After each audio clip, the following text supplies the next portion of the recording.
From NBC News World Headquarters in New York, this is NBC Nightly News with Brian Williams. The subject of a moment of American business and dying brand names in a down economy. If you love American cars, you've got to hate what's happening right now. Two of the big three in Detroit have come to Washington looking for taxpayer money to survive. They've admitted they have to change some old ways, and that may mean goodbye to some old brands. When we got our brand new mint green 1967 Pontiac Catalina, it was the first new car my dad ever bought, and a lot has changed since then, and the Pontiac brand is about to be demoted. Tonight we asked James Cobb, automotive editor of the New York Times, what it means to him.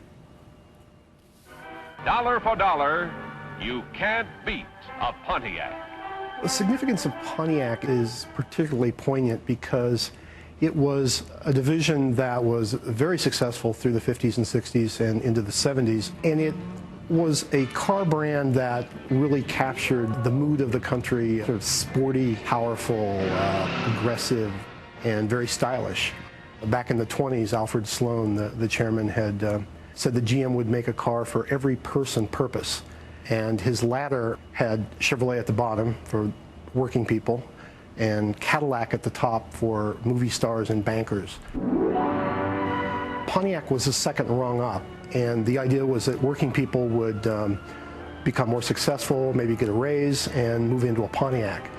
You had models with names like Catalina, Bonneville, Le Mans, GTO, Firebird. Over time, the sense of distinct Pontiac models started to wear away.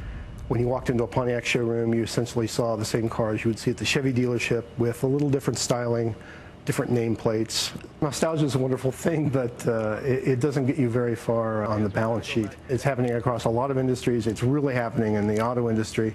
Changes here. There's not a whole lot that can be done.